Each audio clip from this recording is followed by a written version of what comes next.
Hello students of 11th commerce students. Economics का first chapter basic concepts in economics, इसका first भाग video मैंने पहले डाला हुआ है। अगर आपने उसे फॉलो किया है तो ये सेकंड पार्ट जो है माइक्रो एंड मैक्रो इकोनॉमिक्स का एक्सप्लेनेशन भी अभी अब मैं डाल रही हूँ। यदि आपको मेरा पढ़ाना अच्छा लगता है तो प्लीज़ चैनल को सब्सक्राइब करें, ज़्यादा से ज़्यादा शेयर करें, जिससे बहुत सारे बच्चों का फ़ायदा हो सके। चलिए हम इसका नेक्स्ट पार्ट जो है माइक्रो एंड मैक्रो इकोनॉमिक्स देख रहे हैं। तो अब हम देखेंगे ब्रांचेस ऑफ इकोनॉमिक्स क्या हैं। तो in 1933 sir Ragnar Frisch coined the terms micro economics and macro economics. तो सर 1933 में सर रैगनर फ्रिश ने माइक्रो और मैक्रो इकोनॉमिक्स के जो टर्म हैं उनको एक्सप्लेन किया था। These terms are derived from the Greek word micros and macros respectively. तो हम देख रहे हैं इनका स्पेलिंग का जो डिफरेंस है माइक्रो एंड मैक्रो का। तो ये ग्रीक वर्ड्स थे माइक्रोस एंड मैक्रोस, उससे यह word micro and macro economics लिए गए हैं। तो हम यहाँ पर पहले देखेंगे माइक्रो इकोनॉमिक्स क्या होता है। माइक्रो इकोनॉमिक्स मतलब अर्थशास्त्र के में जो इकोनॉमिक्स में छोटे तौर पर पहले उसका स्टडी करना, उसको हम माइक्रो बोलेंगे। माइक्रो मतलब छोटे तौर पर। Micro it means small. Micro का अर्थ होता है स्मॉल, छोटा। Micro economics deal with the behaviour of the individual variables such as household, worker, firm, industry etcetera.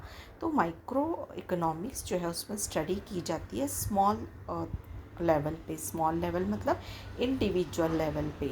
Macro का अर्थ है पूरे सबके बारे में सोचना, लेकिन माइक्रो का अर्थ है कि हम स्मॉल यानी एक एक जन के बारे में, एक ह्यूमन बिहेवियर के बारे में, एक ह्यूमन के जो भी टेंडेंसी है उसके बारे में अगर हम पढ़ते हैं तो वो माइक्रो इकोनॉमिक्स कहलाता है। जैसे कि हाउस होल्ड एक सिंगल पर्सन है, इंडिविजुअल है, उस या फिर उस एक हाउस होल्ड है, एक वर्कर है, एक फर्म है, एक इंडस्ट्री है।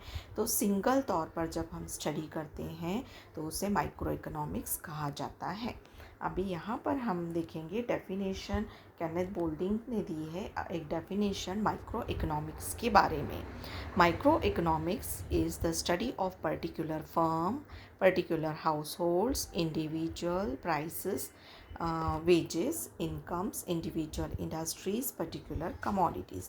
तो जैसे कि हमने इसका अर्थ ऊपर ही देखा कि एक सिंगल इंडिविजुअल के बारे में जब स्टडी की जाती है, चाहे वो सिंगल फर्म हो, सिंगल इंडस्ट्री हो, सिंगल पर्सन हो, सिंगल पर्सन जो वेजेस अर्न करता है, सिंगल पर्सन की वेजेस हो, इनकम हो, तो जब सिंगल तौर पर स्टडी की जाती है तो उसे माइक्रो इकोनॉमिक्स कहा जाता है, जिसे केनेथ बोल्डिंग ने भी डिफ़ाइन किया है कि माइक्रो इकोनॉमिक जो है वो study of particular firm, particular house hold, individual prices, wages, income, individual industries और पर्टिकुलर कमोडिटीज़ के बारे में स्टडी जो है वो माइक्रो इकोनॉमिक्स कहलाती है। तो ईजी डेफिनेशन है, इससे आप डेली करेंगे तो भी आपको आराम से ये डेफिनेशन आ जाएगी।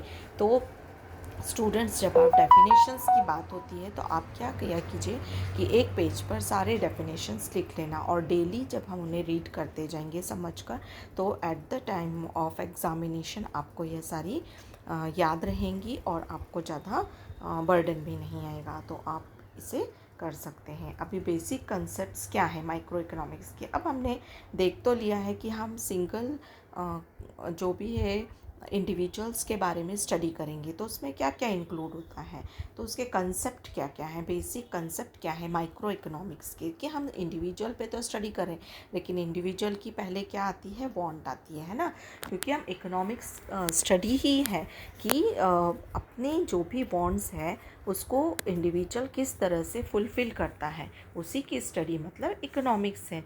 इंडिविजुअल हो चाहे फिर वह ग्रुप में हो। तो माइक्रो इकोनॉमिक्स में हम इंडिविजुअल की स्टडी करेंगे तो सबसे पहले हम उसकी वांट के बारे में देखेंगे। वांट मतलब उसकी ज़रूरत क्या है। तो इसके बारे में यहाँ पर दिया है कि it is difficult to define want in few words. अभी वांट जो है हमारी ज़रूरत है उसको हम एक सिंगल वे में डिफ़ाइन नहीं कर सकते। In common language want can be referred to as a need, और कॉमन लैंग्वेज में वांट का मतलब है हमारी ज़रूरत, need. In economics want denotes a feeling of lack of satisfaction. Economics में हम देखते हैं कि वांट जो है वो हमारी फीलिंग के बारे में बताता है, क्योंकि हमारे अंदर किसी चीज़ का अगर सेटिस्फैक्शन नहीं है, कोई चीज़ हमें चाहिए, तो वह वांट कहलाती है। लेक ऑफ सेटिस्फैक्शन मतलब संतुष्टि ना होना, और संतुष्टि कब होगी, जब वो चीज़ हमें मिलेगी, वो नीड हमारी फुलफिल होगी। तो इसी का अर्थ है यहाँ पर बताया है कि लेक ऑफ सेटिस्फैक्शन वांट का मतलब है। This feeling enables the individual to satisfy his want. तो ये फीलिंग जो है, नीड की जो फीलिंग है, वो बताती है इंडिविजुअल को कि उसको अपनी वांट को, अपनी ज़रूरत को पूरा करना है। Human wants have grown in number for two basic reason. अब ह्यूमन में वांट्स जो है वो बढ़ती है किस वजह से, दो रीजंस की वजह से। एक तो desire for better living due to invention and innovation. नई नई चीज़ें बाज़ार में आती हैं, नया नया इन्वेंशन होते हैं, नए नए इनोवेशन होते हैं। जैसे फैशन चेंज होता है तो उसके अनुसार डिज़ायर होना कि हमें अपडेटेड रहना है, हमें नए फैशंस को अपने ऊपर अप्लाई करना है। तो ऐसी कोई डिज़ायर होगी अगर बेटर लिविंग की, उसके कारण हमारी इच्छाएं बढ़ती जाती हैं। राइज इन पॉपुलेशन, और वांट अगर बढ़ती है, नीड बढ़ती है, तो अगर वो पॉपुलेशन इंक्रीज़ होगी तो नेचुरली वांट्स भी इंक्रीज़ होंगे। कैरेक्टरिस्टिक ऑफ वांट्स, अभी वांट्स के क्या फीचर्स हैं, क्या कैरेक्टरिस्टिक्स है। पहला, वांट्स आर अनलिमिटेड। ये तो हमारी हम अपने ऊपर से भी अगर देखते हैं कि हमारी इच्छाएं बहुत अनलिमिटेड होती हैं, एक इच्छा पूरी हुई नहीं कि दूसरी तैयार हो जाती है, इसलिए वांट्स हमेशा अनलिमिटेड होती है। Wants not only arise again and again but they are also unending. तो वांट्स बार बार इच्छाएं होती ही नहीं है, लेकिन एक इच्छा पूरी नहीं होती, दूसरी तैयार हो जाती है, अनएंडिंग है हमारी इच्छाएं। If one wants gate satisfied another arises, wants go on multiplying in number. जैसे कि मैंने ऑलरेडी एक्सप्लेन किया कि वांट्स हमारी बढ़ती ही जाती हैं, एक इच्छा पूरी नहीं हुई, दूसरी वांट हमारी तैयार हो जाती है। दूसरा है, wants are recurring in nature. Wants जो हैं कि हमेशा एक के बाद एक ऑकर होती जाती हैं, एक के बाद एक बदलती जाती हैं। Several human wants occur again and again while some might be only occasional. कुछ वांट्स तो बार बार होती हैं, हमारी इच्छाएं बार बार होती हैं, और कुछ जो इच्छाएं होती हैं वो ओकेजनली होती हैं। तो इस तरह से वांट्स जो हैं आर रिकरिंग इन नेचर। अभी यहाँ पर देखिए हमारी वांट्स के बारे में, किस सीज़न में हमें क्या चीज़ों की ज़रूरत पड़ती है ना, ये हमारी वांट्स ही दिखाई गई हैं। और ये है किस तरह से यहाँ पर भी देखिए हर किसी की इच्छाएं अलग अलग हैं। जैसे छोटे बच्चे की वांट अलग है, यंग की वांट अलग है, जो एजड है उनकी वांट अलग है। तो वांट्स डिफ़र विथ एज, ये हमको यहाँ पर दिखा रहा है कि किस तरह एज ग्रुप के अनुसार हमारी वांट अलग अलग होती हैं। Wants are wants and their satisfaction differ as per the chronological age. जैसे जैसे एज बढ़ती जाती है हमारी वांट्स भी अलग अलग होती जाती हैं। तो नेक्स्ट है, वांट्स डिफर विथ जेंडर। ये बात भी सही है कि जेंडर के अनुसार हमारी वांट्स रहती है। गर्ल्स एंड बॉयज़ की वांट्स अलग अलग होती हैं। जैसे हम हेयर पिन का उदाहरण लें तो गर्ल्स को हेयर पिन्स की वांट होती है, जैसे उनसे रबर बैंड लगाना है हेयर में, फिर बाल लंबे हैं तो उसे शैम्पू करना ही करना है। इस तरह से अलग अलग जो वांट्स है, जैसे बॉय को इन चीज़ों की ज़रूरत नहीं होती, इस तरह से बॉयज़ एंड गर्ल्स या फिर जेंडर के अनुसार मैन एंड वुमेन, उनकी वांट्स अलग अलग होती हैं उनके नीड्स के अनुसार। Man and women want different goods according to their needs. उनके जो भी गुड्स हैं अब अलग अलग दृष्टि से उनको लगते हैं। Wants differ due to preferences, और कभी कभी जो इच्छाएँ होती हैं वो प्रेफरेंस के अनुसार होती हैं। Individual habit, taste and preferences matter a lot while deciding wants of the people. अभी प्रेफरेंस जैसे हमें किस चीज़ की ज़्यादा ज़रूरत है। जैसे आज हमारे पास एक स्टूडेंट की ही नीड हम लेते हैं, एक स्टूडेंट की, तो उसे पेन और पेंसिल में से कुछ एक चॉइस करना है, तो वह सोचेगा कि ठीक है पेन से मेरा दोनों काम चल जाएगा, मैं ड्रॉ भी कर सकता हूँ, लिख भी सकता हूँ, तो या तो वो पेन ही ले लेगा, या फिर पेंसिल से भी सोचेगा मेरा दोनों काम चलेगा। तो ऐसे समय में वो दोनों में से एक को प्रेफरेंस देगा कि ठीक है अगर मेरे पास मनी कम है तो मैं किस चीज़ से अपना काम चला लूँ, तो उस चीज़ को ज़्यादा प्रेफरेंस देगा कि मेरे लिमिटेड जो मनी है उसमें मैं क्या प्रेफर कर सकता हूँ, क्या चीज़ को मैं ज़्यादा ज़रूरत है उसे मैं ख़रीद सकता हूँ। ठीक है, तो इस तरह से हम अपने जो भी नीड्स होती हैं उनको हम मतलब वो उसे हम एक ग्रेड दे सकते हैं कि कौन सा हमारी प्रेफरेंस पहले है। नेक्स्ट है वांट्स डिफर विद सीजन्स। यहाँ हमने देखा, देखिए सीज़न के अनुसार भी हमारी वांट बदलती है। सनी डेज़ होंगे तो हमें क्या ज़्यादा ज़रूरत होगा, रेनी डेज़ में हमें क्या ज़रूरत है, और हमारे विंटर में हमें क्या ज़रूरत है। तो इस तरह से हमारी वांट्स सीज़न के अकॉर्डिंग भी बदलती रहती है। Wants keep on changing with season, है ना। तो जैसे समर का सीज़न आएगा तो हम लोग कॉटन क्लोथ्स प्रेफर करेंगे। फिर पानी भी हमें ज़्यादा पीना है, जूस है, कोल्ड ड्रिंक्स है, ऐसे सब चीज़ों को हम प्रेफर करेंगे। रेनी सीज़न में रेन कोट है, अम्ब्रेलाज है, उसे प्रेफर करेंगे। इस तरह से हमारी वांट्स सीज़न के अनुसार चेंज होगी। Wants differ due to culture also. Differences in culture influence wants that are related to food, dressing styles etcetera, है ना। तो कल्चर के हिसाब से भी हमारी वांट अलग अलग होगी। जैसे हम खाने के लिए भी देखेंगे कि जो जैसे महाराष्ट्रियन हैं वो प्रेफर करेंगे कि उन्हें भाकर है या रोटी और चपाती और सब्जी प्रेफर करेंगे, और साउथ इंडियन है तो मोस्टली वो राइस प्रेफर करेंगे, क्योंकि उनके कल्चर भी या फिर क्लाइमेट के अनुसार भी उनके चेंजेस होते हैं, उनके टेस्ट के चेंजेस होते हैं, उन्हें जो हैबिट होती है उसके अनुसार उनके चेंजेस होते हैं। ड्रेसिंग स्टाइल भी सबकी अलग होती है। स्टेट वाइज अगर हम देखें तो हर एक पर्सन अपना अलग अलग ड्रेसिंग सेंस स्टाइल्स रखता है। तो इस तरह से हमारी वांट्स अलग अलग हो सकती हैं। यह रही हमारे वांट्स के बारे में। अब हम उन्हें क्लासिफिकेशन कैसे कर सकते हैं। वांट्स का क्लासिफिकेशन जो है हम कैसे कर सकते हैं। Wants can be classified in the following veg. तो वांट्स को हम कुछ वेज हैं जिसमें हम क्लासीफाई कर सकते हैं। जैसे फर्स्ट है economic and non economic wants. Economic मतलब जो कि हम पैसों से प्राप्त कर सकते हैं, और नॉन इकोनॉमिक जो कि जिसमें पैसों की ज़रूरत नहीं होती, क्योंकि इकोनॉमिक इस सब्जेक्ट जिसमें हम फाइनेंस के बारे में ही ज़्यादा बात करते हैं। तो economic wants are those where monetary transaction is involve. जहाँ इकोनॉमिक की बात आई वहाँ मनी की बात आएगी ही, क्योंकि इकोनॉमिक ही है जो कि फाइनेंस के बारे में, मनी के बारे में बात करता है। तो इकोनॉमिक वांट्स जो हैं जहाँ मनी ट्रांजैक्शंस होता है, एन इंडिविजुअल हैज़ टू पे the price for them, for example food है, मेडिसिन्स एक्सेट्रा। तो इकोनॉमिक वांट में हम देखेंगे जो मनी से संबंधित है, जैसे हमें फूड और मेडिसिन्स खरीदना ही खरीदना है पैसे के बदले में। Non economic wants are those which can be satisfied without making monetary payment for them. तो कुछ ऐसी नीड्स होती हैं जिनके लिए हमें पैसे देने की ज़रूरत नहीं है, जो हमें नेचर ने ऑलरेडी अवेलेबल करके दी हैं, और उनके लिए हमें कोई मनी देनी नहीं पड़ती। जैसे एयर है, सनशाइन है, तो ये हमें ऑलरेडी हमारी वांट है, यह भी हमारी बहुत ज़रूरत है, लेकिन इसके लिए हमें पे नहीं करना पड़ता है। तो इस तरह से वांट किसको क्लासीफाई किया हमने, इकोनॉमिक और नॉन इकोनॉमिक में। फिर हम उसे डिवाइड करेंगे, क्लासीफाई करेंगे इंडिविजुअल वांट और कलेक्टिव वांट में। तो इंडिविजुअल वांट्स अलग अलग हो सकती हैं। पर्सनल और individual wants refer to those wants which are satisfied at the individual level. For example doctor using stethoscope, a जज वियरिंग इज कोट। तो इंडिविजुअल वांट्स और कलेक्टिव वांट्स, तो ये इंडिविजुअल वांट्स अलग अलग हो सकती हैं। जो भी जैसे यहाँ एक एग्जाम्पल के द्वारा बताया गया कि डॉक्टर है तो उसे स्टेथोस्कोप यूज़ करना है, और जज है तो उसे ब्लैक वाला कोट पहनना है।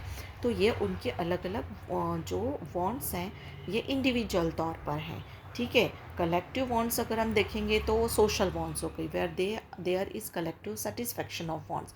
For example travelling by train. तो कलेक्टिव वांट्स या जिसे हम सोशल वांट्स कह सकते हैं, तो वो कलेक्टिवली जो वांट्स है या नीड है उसको सेटिस्फाई करती है। जैसे कि हम ट्रेन से ट्रैवल करते हैं, तो अब ट्रेन से ट्रैवल करेंगे तो हम अकेले तो नहीं करेंगे।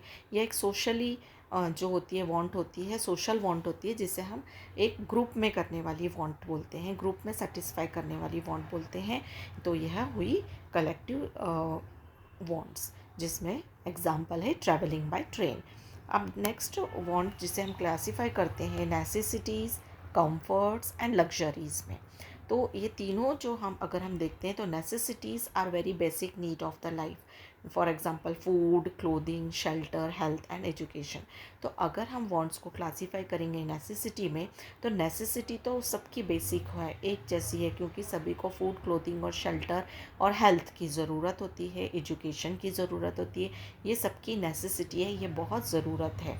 उसके बाद है कंफर्ट्स में अगर हम देखते हैं तो comforts are those wants which make our life comfortable, for example washing machine, mixer, pressure cooker etcetera. Comforts के अनुसार अगर हम वांट को देखेंगे तो हर किसी को, हर एक व्यक्ति इंडिविजुअल, उसका कंफर्ट जोन अलग अलग होगा। कुछ लोग जैसे कंफर्ट वांट को फुलफ़िल करने के लिए, जैसे उनकी ज़रूरत है washing machine, mixer, pressure cooker है, फ्रिज है, तो एक कंफर्ट वांट में आती हैं। लग्जरीज़ में देखें, लग्जरी वांट्स क्या होती हैं? Luxuries are those wants which are meant for pleasure and enjoyment, जैसे एसी कार हो गई, वेल फर्निश्ड हाउस हो गए, ये लग्जरीज़ हो गई। तो अगर हम वांट्स को डिवाइड करें तो नेसेसिटीज़, कंफर्ट्स, लग्जरीज़। नेसेसिटीज़ में ज़रूरतें हैं, हर एक आदमी की ज़रूरत जो कॉमन है वह आएंगी। कंफर्ट्स में जो हम अपने कंफर्ट को देखकर अपने काम को कंफर्टेबल बनाने के लिए नीड या वांट को फुलफ़िल करेंगे। लग्जरीज़ में जो जैसे एसी कार हो गया, फर्निश्ड घर हो गया, बड़े विलाज हो गए, ये लग्जरीज़ में आएंगे। अब हम देखते हैं गुड्स एंड सर्विसेज। तो डेफिनेशन, इकोनॉमिक्स की डेफिनेशन को अगर हम समझते हैं तो सबसे पहले हमने देखा वांट के बारे में, वांट के फिर क्लासिफिकेशन के बारे में देखा।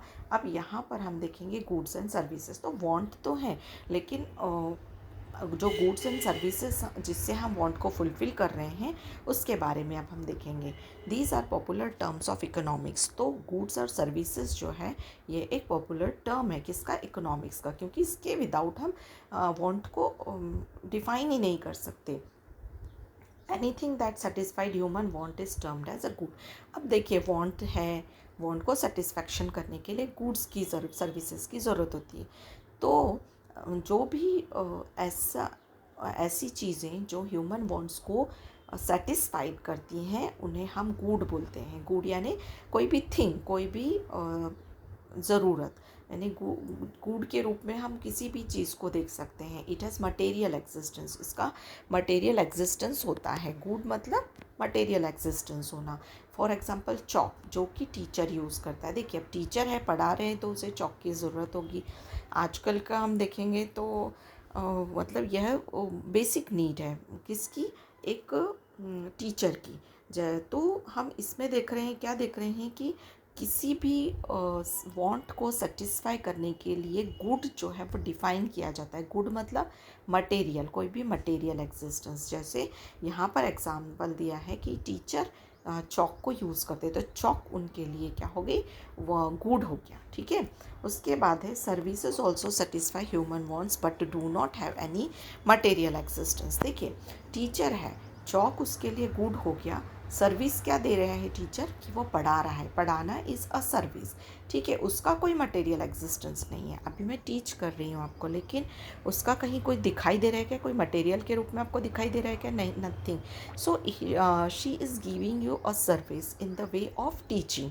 सो services also satisfy human wants. As a student जब मैं आपको टीच कर रही हूँ तो आपकी क्या वांट सेटिस्फाई हो रही है? आपको नॉलेज मिल रहा है। तो ये एक प्रकार की सर्विस है जो एक टीचर आपको प्रोवाइड कर रहा है और आप उस सर्विस को ले रहे हैं। तो you are satisfying by getting the knowledge and I am giving you knowledge, so I am giving one type of service to you. So इस तरह से teaching offered by the teacher, it is one type of service. So यहाँ आपको goods and services I think अच्छी तरह से समझ में आ गया होगा। अभी यूटिलिटी क्या है? यूटिलिटी मतलब उपयोगिता, हमारे लिए उस चीज़ की क्या यूटिलिटी, कितनी उपयोगिता है। Capacity of a commodity to satisfy human wants. तो कोई भी चीज़ को अगर हम प्राप्त करते हैं तो हमारी ह्यूमन वांट को किस हद तक वो सेटिस्फाई करती है, या फिर want satisfying power of a commodity is called utility. तो कोई भी चीज़ की यूटिलिटी हमारे लिए कब होगी? जैसे मैंने आपको टीच किया, आपको ये लेसन समझ में आ रहा है, मेरा पढ़ाना आपको समझ में आ रहा है, तो आपके लिए यह एक यूटिलिटी हो गई। यूटिलिटी हो गया, क्या यूटिलिटी हुई कि जो सर्विस मैंने आपको प्रोवाइड की, जो मैंने आपको नॉलेज दिया, वो आपको सेटिस्फाई कर रहा है, तो यह आपके लिए यूटिलिटी हो गई। ठीक है। नेक्स्ट है value. Value has two approaches in economics, that is value in use and value in exchange.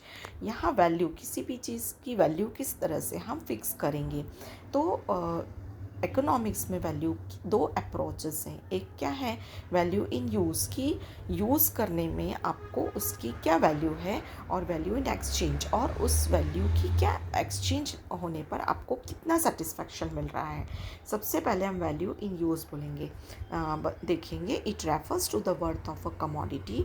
In simple words it is usefulness of a commodity. For example, no one has to pay price for sunshine, but its immense worth for life can never be doubted.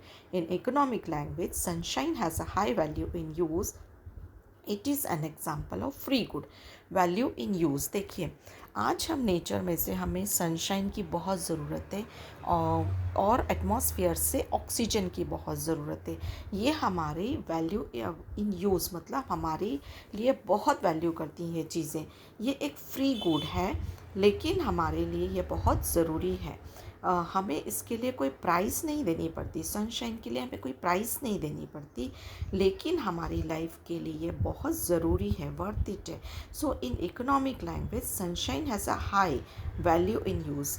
तो economic में जैसे ये sunshine है, उसकी बहुत value है हमारी उपयोगिता के लिए, यूज़ के लिए। ठीक है। सो ये हुआ वैल्यू इन यूज़। लेकिन वैल्यू इन एक्सचेंज क्या है? It refers to the worth of commodity और service expressed in terms of another commodity. पहली वैल्यू इन यूज़ मतलब किसी भी चीज़ की वैल्यू हमारी लाइफ में कितनी है, जैसे सनशाइन है, एयर है, इसकी वैल्यू इन यूज़ है, हम जिसको उस हमारे उपयोग करने में उसकी बहुत वैल्यू है। और वैल्यू इन एक्सचेंज मतलब एक वस्तु को, एक कमोडिटी या सर्विस को हम दूसरी कमोडिटी या सर्विस से एक्सचेंज करते हैं, उसको वैल्यू इन एक्सचेंज कहते हैं। When this value is expressed in terms of money, it is called price of the commodity. अगर हम मनी से उसको चेंज करते हैं किसी भी कमोडिटी को, तो उसको हम उस कमोडिटी की प्राइस बोलेंगे। A good which commands a price is termed as an economic good. For example TV, car etcetera. अगर मनी के एक्सचेंज में हम कोई वस्तु खरीदते हैं, जैसे टीवी है, कार है, तो हम उसको बोलेंगे इकोनॉमिक गुड। तो यह हुई value in exchange. Water diamond paradox of values. अभी यहाँ देखिए वाटर और डायमंड, इसका वैल्यू हमें बताया गया है, इसकी तुलना की गई है। देखिए यहाँ पर वाटर और डायमंड के बारे में देखिए, यहाँ पर मैं इस डायग्राम के थ्रू आपको समझा देती हूँ। देखिए पानी है, पानी की अगर बॉटल हम 1 लीटर की लेने जाएंगे तो 15 रुपीज़, हार्डली 20 रुपीज़ की आएगी, लेकिन उसकी वैल्यू हम कम पे कर रहे हैं। एक डायमंड अगर हम ख़रीदने जाएंगे तो लाखों में उसकी वैल्यू होगी। यहाँ हमें क्या बता रहा है, पानी की हमें बहुत ज़्यादा ज़रूरत है, लेकिन हम उसकी वैल्यू कम पे कर रहे हैं। डायमंड की हमें इतनी ज़रूरत नहीं है, लेकिन वह बहुत रेयर है नेचर में, प्रकृति में, इसलिए हमें उसकी हाई वैल्यू पे करनी पड़ती है। लेकिन यहाँ आपको इनकी उपयोगिता हमारे जीवन में समझ में आ रही है क्या, कि पानी की वैल्यू हमारे जीवन में बहुत ज़्यादा है, लेकिन हम उसके लिए कम वैल्यू पे करते हैं। उसकी कीमत, उसका जो डिमांड है हमारी लाइफ में बहुत ज़्यादा है पानी की, लेकिन हम कम वैल्यू पे करते हैं, कम कीमत पे करते हैं। उधर ही अगर हम डायमंड को देखें तो ये हमारी नेचर में बहुत रेयरली उपलब्ध होता है, लेकिन अगर हम इसे ख़रीदने जाएं तो हमें बहुत ज़्यादा वैल्यू, बहुत ज़्यादा कीमत पे करनी पड़ती है। तो इसका अर्थ हम क्या समझेंगे कि यहाँ पर जो वाटर डायमंड का पैराडॉक्स है, उसे हम अच्छी तरह से समझ जाएंगे कि कुछ commodities, some commodities have a high value in use but low exchange value. कि कुछ कमोडिटीज़ की बहुत वैल्यू है हमारी लाइफ में, लेकिन उसकी लो एक्सचेंज वैल्यू है। जैसे कि वाटर, मैंने अभी आपको समझाया, whereas some commodities have low value in use, और कुछ कमोडिटीज़ की हमारी लाइफ में बहुत कम ज़रूरत है लेकिन हाई एक्सचेंज वैल्यू है उसकी एक्सचेंज वैल्यू क्या है, हाई है। एक्सचेंज वैल्यू मतलब जो कीमत हम उसके लिए दे रहे हैं वो बहुत हाई है। ड्यू टू इट्स स्कैरसिटी, क्यों, क्योंकि वो स्केयर है, क्योंकि वो इस नेचर में बहुत कम मिलती है, इसलिए इसका एग्जाम्पल दिया है डायमंड के बारे में। स्टूडेंट्स, आई होप कि आपको मेरा पढ़ाना अच्छी तरह से समझ में आ रहा है। मैं आपको लेसन्स इसलिए समझा रही हूँ ताकि जब भी आप क्वेश्चन आंसर्स फेस करो तो आप इसे अच्छी तरह से समझ पाओ। देखिए अब हम आगे देखते हैं वेल्थ। तो हमने क्या क्या देखा, वांट देखी सबसे पहले, तो हमने वांट को देखा, फिर उसके बाद हमने उसका डिवीजन देखा किस तरह से हुआ, उसके बाद गुड्स एंड सर्विस हमने देखी, और फिर यहाँ पर हमें वैल्यू हमने फोर्थ वाला देखा, और अब हम देख रहे हैं वेल्थ। वेल्थ यानी संपत्ति क्या होती है। Wealth refers to anything which has market value and can be exchange for money. Wealth का मतलब है कोई भी ऐसी चीज़ जिसकी मार्केट वैल्यू है और जिसे मनी के द्वारा हम एक्सचेंज कर सकते हैं। हमारी संपत्ति, वेल्थ मतलब हमारी संपत्ति। जैसे आज हम लोग देखते हैं कि हमारे पेरेंट्स कुछ प्रॉपर्टीज़ खरीदते हैं, प्लॉट्स खरीदते हैं, तो आज खरीदेंगे लेकिन कल उसकी वैल्यू बढ़ेगी और किस एक्सचेंज में, मनी के एक्सचेंज में हम उसे बेच सकेंगे तो उसकी हमें ज़्यादा वैल्यू मिलेगी। तो यह एक प्रकार से हमारी जो प्लॉट है वो हमारी प्रॉपर्टी, हमारी वेल्थ बन जाती है ना। तो इस तरह से वेल्थ मतलब हमारी जो भी संपत्ति है, चाहे घर हो, चाहे फिर हमने कोई जगह खरीदी हो, कोई दुकान वगैरह, कोई शॉप खरीदी हो, तो यह सब वेल्थ के अंतर्गत आता है।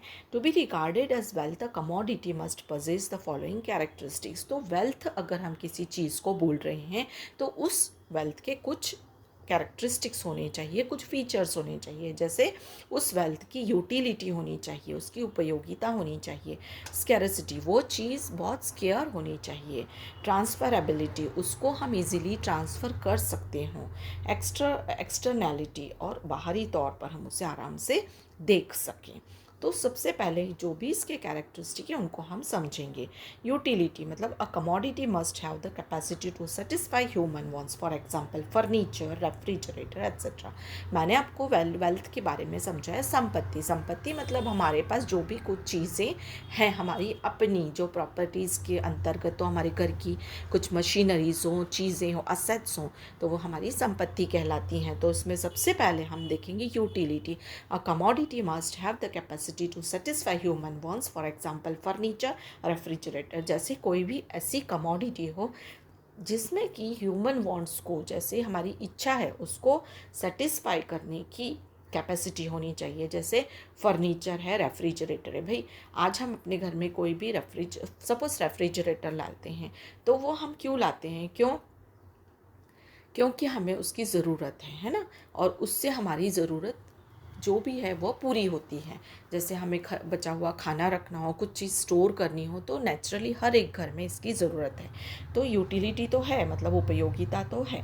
फिर scarcity, a commodity must be scarce in supply in relation to its demand if it is to be included in term wealth, for example all economic goods for which price is paid.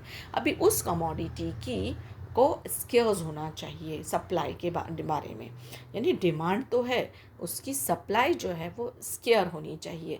देखिए अब जैसे हम example refrigerator का देखते आ रहे हैं।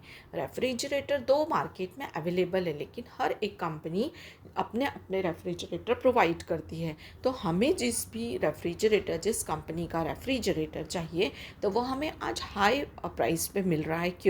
क्योंकि उसकी जो बनावट है और उसकी जो सप्लाई है मार्केट में वह स्केयर है, कम है, इसलिए वो इजीली 1 रुपये 2 रुपये में अवेलेबल नहीं हो रहा है।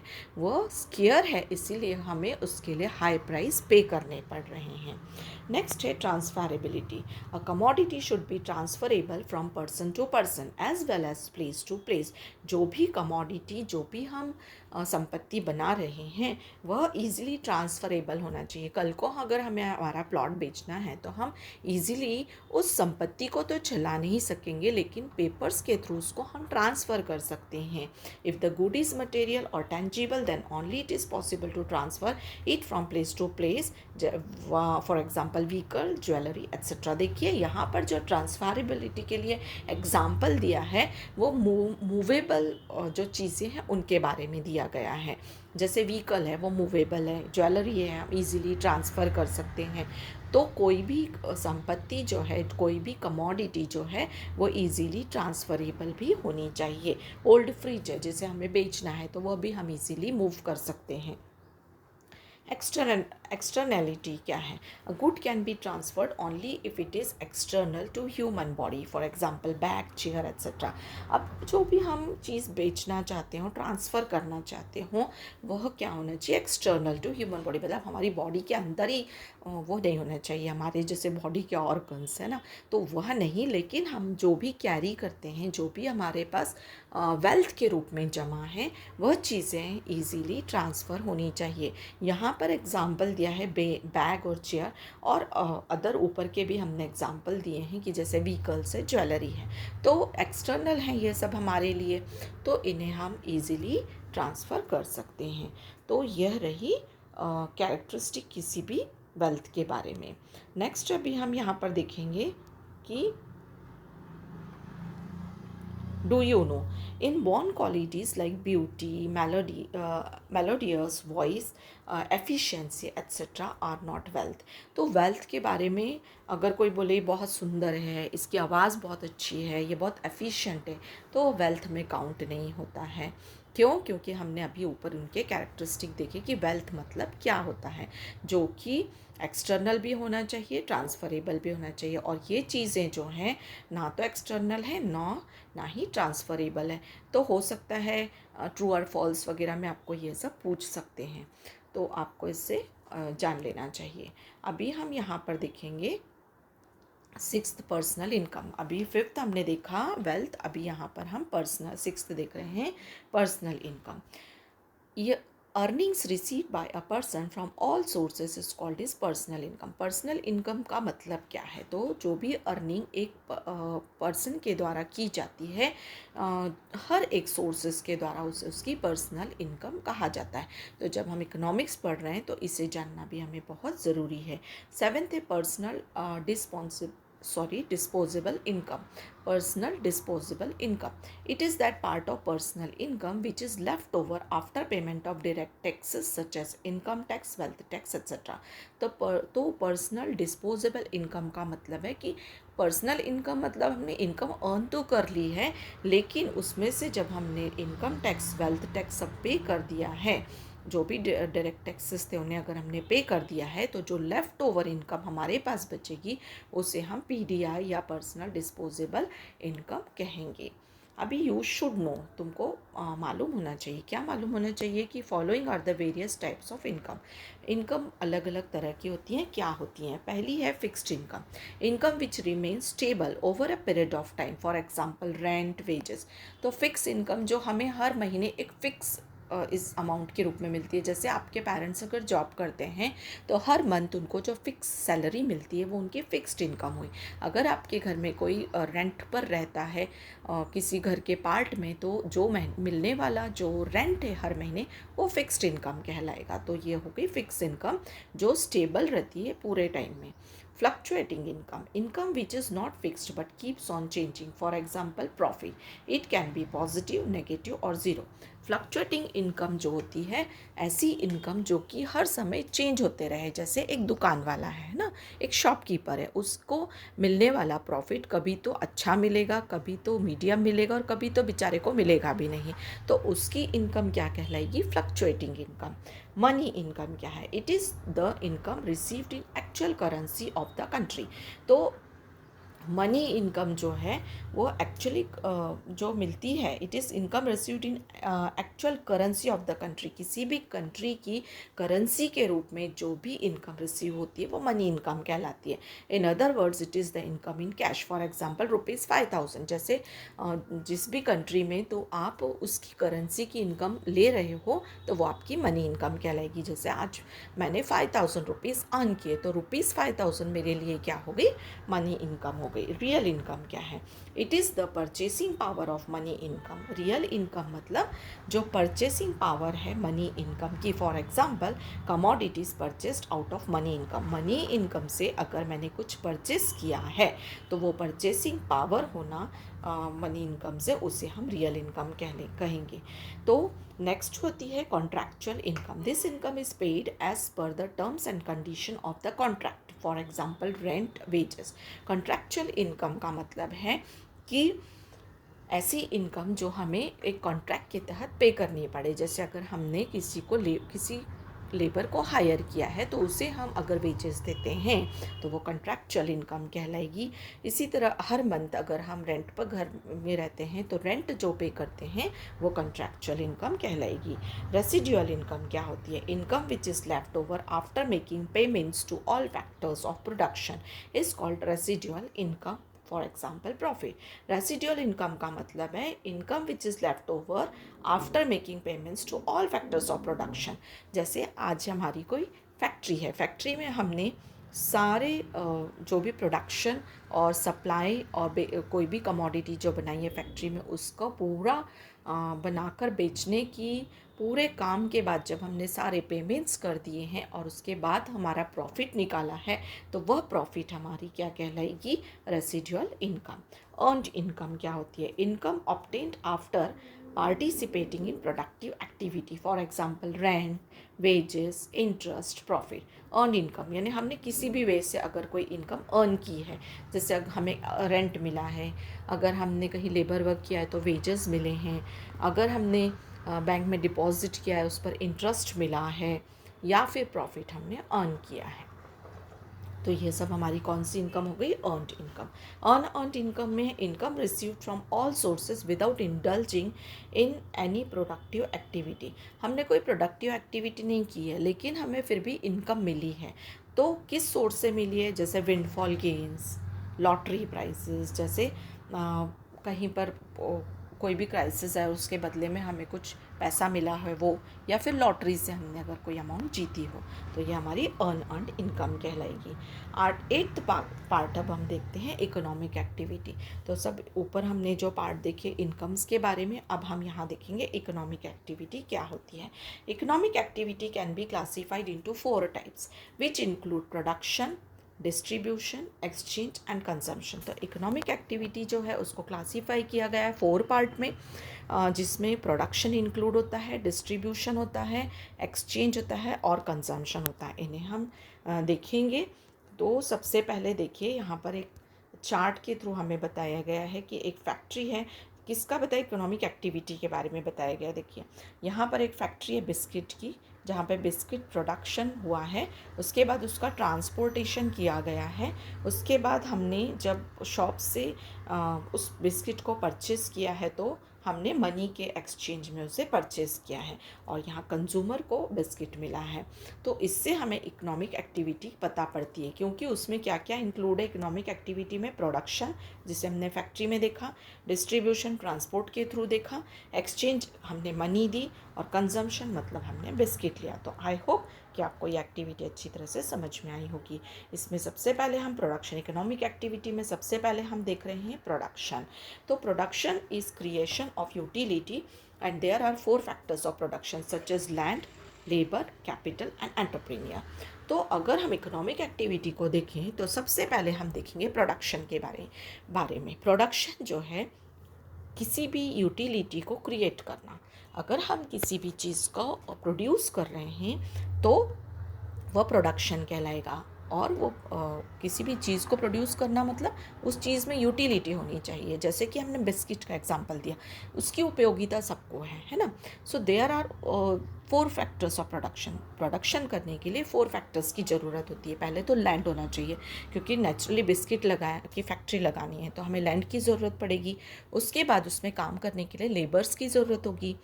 उसके बाद सिर्फ लेबर ही लगाना ज़रूरत नहीं है, तो मशीनरीज़ की ज़रूरत होगी, जिसे हम कैपिटल भी कहते हैं, और पूंजी भी लगानी होगी उसमें हमें। उसके बाद है एंटरप्रेन्योर, और एक एंटरप्रेन्योर का होना बहुत ज़रूरी है। जब तक कोई रिस्क लेकर उस बिज़नेस को स्टार्ट नहीं करेगा तब तक प्रोडक्शन नहीं होगा। So what is entrepreneur? Who is entrepreneur? Who is taking risk, जो इस रिस्क को उठाएगा कि भाई मुझे लैंड भी हायर करना है, लेबर भी लेना है, कैपिटल भी लगानी है, और उसके बाद प्रोडक्शन करता है, that person is called entrepreneur. So production करने के लिए यूटिलिटी जो क्रिएट करते हैं वो जो प्रोसेस है वो प्रोडक्शन कहलाती है। ऑलवेज रिमेंबर में हमें यहाँ क्या दिया है? The activities which are carried out just for the sake of charity, hobby और in general where there is no monetary exchange are considered unproductive. तो देखिए, प्रोडक्शन हो रहा है, उसमें यूटिलिटी होना चाहिए, मनी लगना चाहिए, लेकिन ऐसी कुछ एक्टिविटीज़ है जैसे हम चैरिटी के लिए कर रहे हैं, अपनी हॉबी है इसलिए कर रहे हैं, तो जिसमें मॉनेटरी एक्सचेंज नहीं है, तो ऐसे प्रोडक्शन अनप्रोडक्टिव कहलाते हैं इन सेंस ऑफ इकोनॉमिक्स, दो दे में be adding immense value of life. दो उसमें बहुत सारे जो मतलब लाइफ के लिए वैल्यू करते हैं, लेकिन अगर वह चैरिटी के रूप में होंगे तो वो प्रोडक्शन नहीं कहलाएंगे, क्योंकि प्रोडक्शन में हमने देखा कि क्या क्या फैक्टर्स होना ज़रूरी है। अब फैक्टर्स ऑफ प्रोडक्शन में सबसे पहले लैंड होना ज़रूरी है। अभी हमने देखा प्रोडक्शन क्या होता है, उसमें क्या क्या फैक्टर्स है, तो सबसे पहला फैक्टर हम देखेंगे land. Land in economic is a wide term. Land जो है इकोनॉमिक में एक बहुत बड़ा टर्म जो है रखता है। किस तरह की? It is a natural factor of production. Land एक नेचुरल फैक्टर है प्रोडक्शन का, क्योंकि हमें पता है भूमि इंसान ने नहीं बनाई, लैंड इंसान ने नहीं बनाया है, इसलिए एक नेचुरल फैक्टर है। Any natural resource that is available on above and below the surface of the earth is called land in economics. तो कोई भी ऐसी नेचुरल रिसोर्सेज जो अर्थ के ऊपर, नीचे और सरफेस में जो भी हमें मिलती है वह लैंड कहलाती है। जैसे कि मिनरल्स है, जो भी for example minerals which are found below the surface of the earth. Minerals जो खनिज है वह अर्थ के नीचे हम देखते हैं माइंस में से मिलते हैं। Soil, water on the surface of the अर्थ, इस सरफेस पर, अर्थ की सरफेस पे हमें सॉइल और वाटर मिलते हैं। Air, sunshine, wind are above the surface of the earth, और एयर, सनशाइन और विंड, हवा जो है हमें अर्थ के सरफेस के ऊपर मिलती है, एटमॉस्फेयर में मिलती है। तो यह सब चीज़ें जो हमें अर्थ पर मिलती हैं, भूमि पर मिलती हैं, वही लैंड कहलाती हैं। लैंड अर्न्स रेंट इन प्रोडक्टिव एक्टिविटी। तो लैंड वही कहलाएगी कि जब उसे रेंट मिलेगा। तो कोई भी लैंड जो हमें नेचुरल फैक्टर है उसके लिए हमें रेंट पे करना ज़रूरी होता है, चाहे वो रेंट हो चाहे उससे हमने ख़रीदा हो, लेकिन हमें उसके लिए पे करना पड़ता है। नेक्स्ट है लेबर। अगर हमने लैंड को रेंट पे लिया या ख़रीदा है, उसके बाद हम सेकंड फैक्टर पे आते हैं प्रोडक्शन के, labour. Labour is a human factor of production. Labour जो है ह्यूमन फैक्टर है, क्योंकि कोई भी जो लेबर काम करेगा वो किस वे में होगा, वो ह्यूमन फैक्टर ही कहलाएगा। तो एनी फिजिकल और mental effort undergone during the process of production to earn the reward of wages is called labour. तो जब फिजिकली हो या मेंटली एफर्ट्स लिए जाएंगे प्रोडक्शन की प्रोसेस में, और उसके बदले में जो वेजेस पे की जाएगी, तो उसे हम लेबर कहेंगे, है ना। लेबर को लेबर चार्ज देना पड़ता है, जिसे हम वेजेस कहते हैं। For example carpenter, accountant, engineer, इन्हें हम क्या देते हैं? जैसे मोस्टली कारपेंटर हो गए, मेसन हो गए, इन लोगों को हम वेजेस के रूप में ही पे करते हैं। नेक्स्ट हुआ capital. Capital is a produced means for further production. Capital मतलब आगे प्रोडक्शन के लिए पूंजी लगाना। It is man made factor, ये मेन मेड फैक्टर है, जिसमें कि क्या क्या आता है वो हम देखेंगे। which earns the reward in terms of form of interest, for example machinery, technology, factory building etc. तो कैपिटल के अंतर्गत मशीनरीज आ जाती हैं, जो भी टेक्नोलॉजी यूज़ करते हैं वो आ जाती है, फैक्ट्री की बिल्डिंग है, यह सब आ जाते हैं कैपिटल के अंतर्गत, क्योंकि यही सब फैक्टर्स होना भी बहुत ज़रूरी है। नेक्स्ट है entrepreneur. Entrepreneur is the organiser who is a real captain of the industry. अब मैंने आपको पहले ही जब फैक्टर्स एक्सप्लेन किए तब एंटरप्रेन्योर के बारे में काफ़ी कुछ समझाया कि ये ऑर्गेनाइजर होता है और रियल कैप्टन होता है इंडस्ट्री का। He is a special kind of labour who gets the work done to earn the reward of profit in process of production. तो यह एक स्पेशल काइंड ऑफ लेबर होता है एक तरह से, क्योंकि वह भी श्रम करता है। लेबर मतलब श्रम करना, तो वह भी एक स्पेशल काइंड ऑफ लेबर होता है जो कि वर्क मतलब उसको रिवॉर्ड मिलता है प्रॉफिट के रूप में। प्रोडक्शन में तो वो बांट लेता ही है, लेकिन उसको रिवॉर्ड का किस रूप में मिलता है? प्रॉफिट के रूप में। ये हो गया हमारा प्रोडक्शन फैक्टर। अब हम देखते हैं डिस्ट्रीब्यूशन क्या होता है। देखिए हम लोग यह एक्टिविटी देख रहे हैं इकोनॉमिक एक्टिविटी, उसमें फर्स्ट पार्ट हमने देखा प्रोडक्शन, प्रोडक्शन के हमने कुछ भाग देखे, फिर हम देख रहे हैं distribution, it is division of factor rewards among different segments of the society.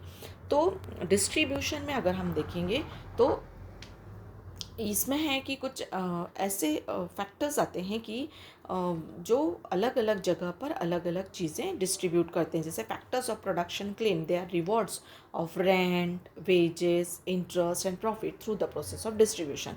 तो कुछ फैक्टर्स का जो फैक्टर्स ऑफ प्रोडक्शन होते हैं उनको उनके लिए कुछ रिवॉर्ड्स होते हैं। जैसे भूमि या लैंड है तो उसको रेंट पे करना है, लेबर को वेजेस देना है, लोन अगर लिया है तो उसे इंटरेस्ट पे करना है, और प्रॉफिट जो भी मिला है वह भी एंटरप्रेन्योर को जाना है। तो यह हुई, यह प्रोसेस आती है, फैक्टर आता है सेकेंड वाला डिस्ट्रीब्यूशन के रूप में। नेक्स्ट फैक्टर है exchange. It is give and take between various units in the economy. Exchange refers to sell and purchase of goods and services. अभी exchange का मतलब क्या होता है? इसका मतलब है देना और लेना, give and take। किस बारे में? कोई भी यूनिट्स हो इकोनॉमी में, जैसे एक्सचेंज वर्ड, जिसे हम एक्सचेंज वर्ड बोलते हैं। It refers to sale and purchase of goods. इसमें हम गुड्स को सेल भी करते हैं और कुछ चीज़ों को और सर्विसेज को हम परचेज भी करते हैं। In economic exchange is necessarily a monetary transaction. Economic में एक्सचेंज का मतलब मॉनेटरी ट्रांजैक्शन, फाइनेंस से संबंधित ट्रांजैक्शन। नेक्स्ट है मनी से संबंधित ट्रांजैक्शन। नेक्स्ट हम कहते हैं कंजम्पशन। कंजम्पशन मतलब हम उसको पूरी तरह से कंज्यूम करना, उपयोग करना। It is making use of goods and services to satisfy human wants. जो भी हमने प्रोडक्शन किया है उसका पूरी तरह से ह्यूमन वांट्स को सेटिस्फाई करने के लिए यूज़ होना, उसे हम कंजम्पशन कहेंगे। तो यहाँ पर आपका माइक्रो इकोनॉमिक वाला ब्रांच जो है वो ख़त्म होता है। आई होप आपको अच्छी तरह से समझ में आया होगा। अब नेक्स्ट पार्ट है मैक्रो इकोनॉमिक्स, तो इसे भी मैं आपको समझा देती हूँ।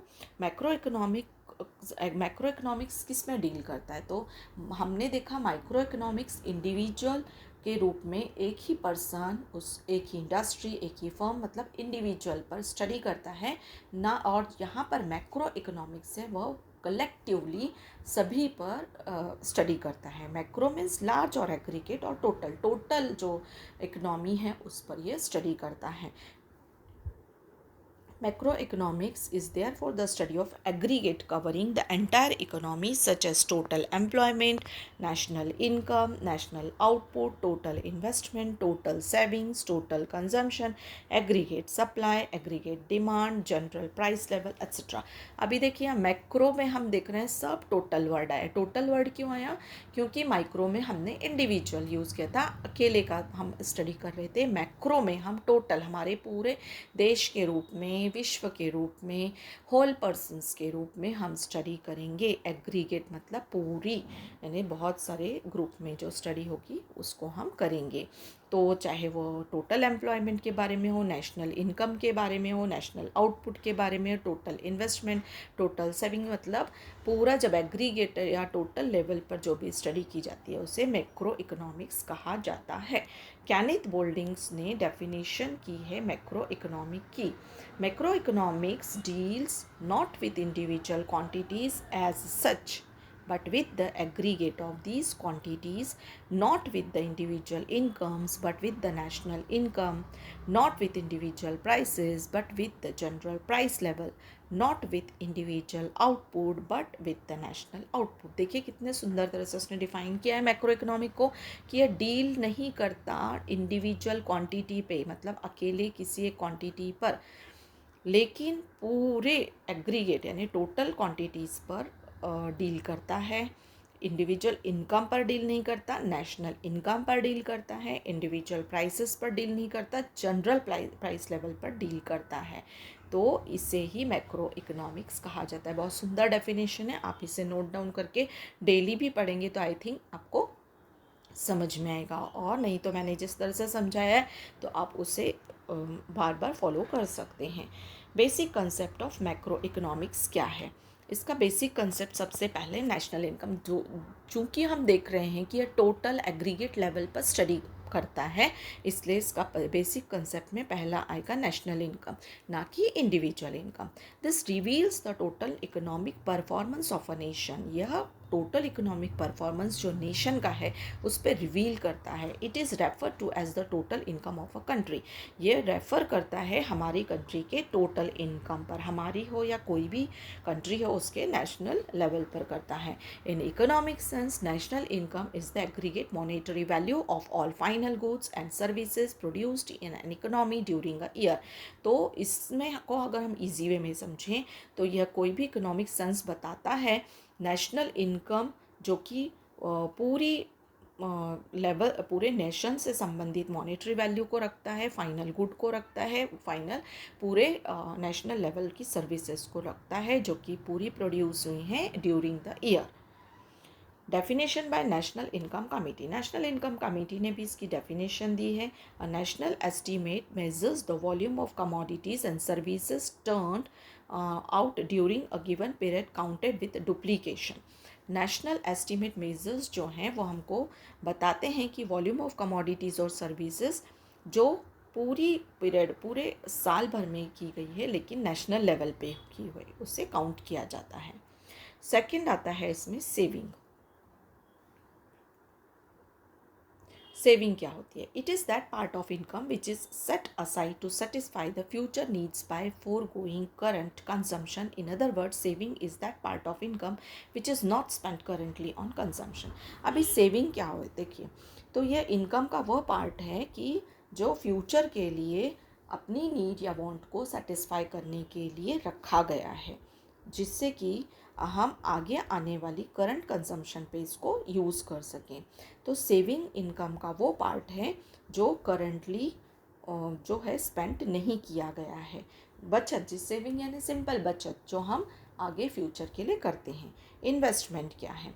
It refers to creation of capital assets through mobilisation of savings, for example machinery, equipments etcetera. तो इन्वेस्टमेंट का मतलब है कि कैपिटल को क्रिएट करने के लिए किसी एसेट में लगाना, ठीक है। तो उसको जो हमारी सेविंग्स है उसको मोबिलाइज करना, उसको डालना, ताकि हमारे लिए फ्यूचर के लिए कुछ इन्वेस्टमेंट हो सके जो हमारे काम आए। नेक्स्ट है trade cycles. Trade cycles are fluctuations in business, they are ups and downs in the overall economic activities. Ups and downs means fluctuations caused by inflation and depression as respectively. तो trade cycle जो है वो चलता रहता है, उसका मतलब है फ्लक्चुएशंस आना बिजनेस में। तो बिजनेस में फ्लक्चुएशंस आते रहते हैं इकोनॉमिक एक्टिविटीज़ के कारण, अप्स एंड डाउन्स और फ्लक्चुएशंस होते रहते हैं इन्फ्लेशन और डिप्रेशन की वजह से। इन्फ्लेशन का मतलब होता है it is continuous rise in general price level. Inflation मतलब कीमतों का लगातार बढ़ते रहना, जिसे हम इन्फ्लेशन कहते हैं। Depression, it is a continuous fall in overall prices and lowering down of economic activity in general. Depression का मतलब है कंटिन्यूस जो कोई भी ओवरऑल प्राइसेस हैं उसमें गिरावट होना, इकोनॉमिक एक्टिविटी जो है उसको लोअर डाउन होते जाना, उसको हम डिप्रेशन बोल देंगे। अभी डू यू नो में क्या दिया है? Unemployment created due to impact of cyclical fluctuation is called cyclical unemployment. तो यहाँ पर हमें साइक्लिकल अनएम्प्लॉयमेंट के बारे में दिया है कि ऐसे अनएम्प्लॉयमेंट, ऐसी बेरोजगारी क्रिएट होना जिस साइक्लिकल फ्लक्चुएशंस के कारण कभी कभी एक साइकिल चलता रहता है, गिरावट और डिप्रेशन, गिरावट आते जाने का, फिर इन्फ्लेशन आएगा, डिप्रेशन आएगा, इस तरह का अगर साइक्लिक फ्लक्चुएशन चलते रहे तो अनएम्प्लॉयमेंट क्रिएट होती है। फिफ्थ है इकोनॉमिक ग्रोथ क्या होती है। The term economic growth has a quantitative dimension. In simple words economic growth means an increase in the real national income of the country over a long period of time.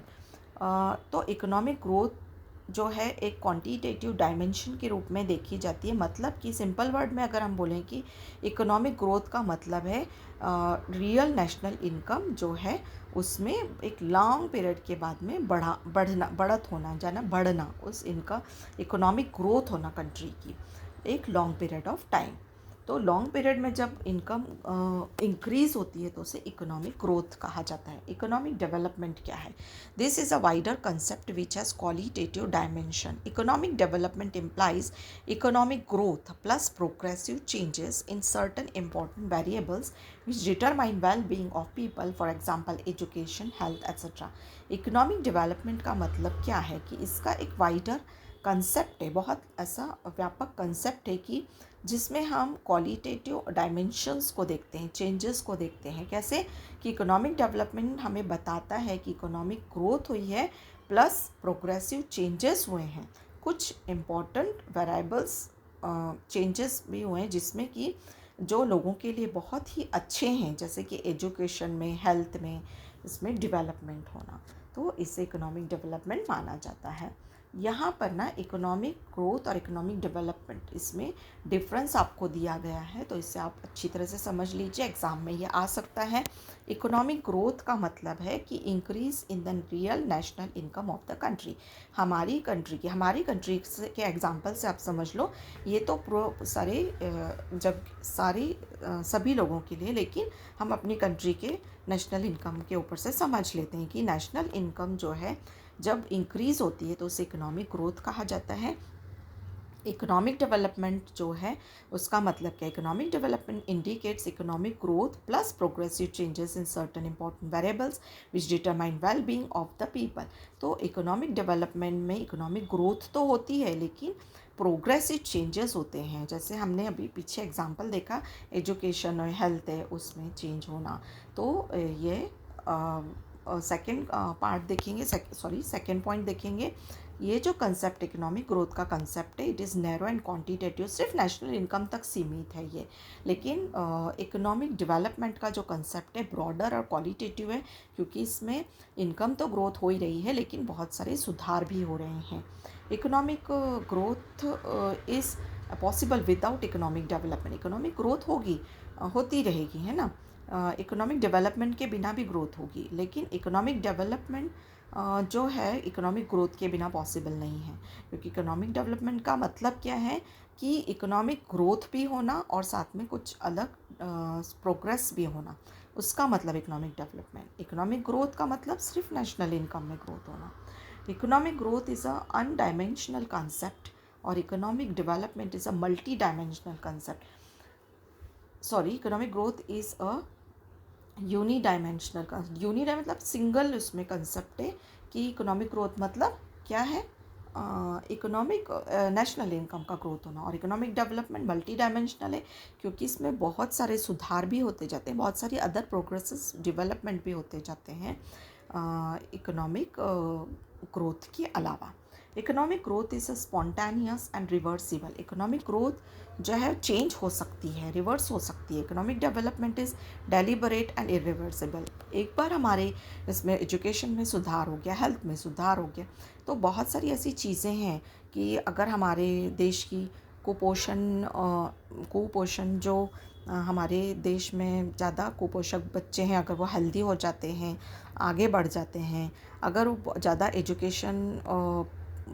Education rate बढ़ जाता है, तो वो reverse नहीं हो सकता है ना। इसलिए इकोनॉमिक डेवलपमेंट इरिवर्सिबल कहलाता है, लेकिन इकोनॉमिक ग्रोथ रिवर्सिबल है, क्योंकि इकोनॉमिक ग्रोथ हो भी सकती है, कभी कभी वो गिर भी सकती है। Economic growth is measured in terms of national income and per capita income. Economic growth जो है उसको मेज़र किया जाता है नेशनल इनकम के रूप में और पर कैपिटा मतलब हर एक इंडिविजुअल के इनकम के रूप में भी। लेकिन economic development is measured in terms of agriculture, productivity, industrial productivity, quality of human life etcetera. तो इसका कंसेप्ट ब्रॉड है इकोनॉमिक डेवलपमेंट का, क्योंकि उसका जो मेज़र किया जाता है, इसे मेज़र किया जाता है एग्रीकल्चरल प्रोडक्टिविटी के टर्म में, इंडस्ट्रियल प्रोडक्टिविटी के टर्म में और ह्यूमन लाइफ की क्वालिटी के टर्म में। तो ये आपका लेसन हुआ। आई होप स्टूडेंट्स कि आपको मेरा पढ़ाना अच्छा लग रहा होगा। मैं बहुत कोशिश करूँगी कि आपको लेसन्स अच्छी तरह से एक्सप्लेन करूँ। अगर आपको कुछ समझने में कठिनाई हो रही हो तो आप मुझे कमेंट कर सकते हैं। मैं और कोशिश करूँगी कि आपको अच्छी तरह से समझा सकूँ। तो प्लीज़ चैनल को सब्सक्राइब करें और आगे शेयर भी करें।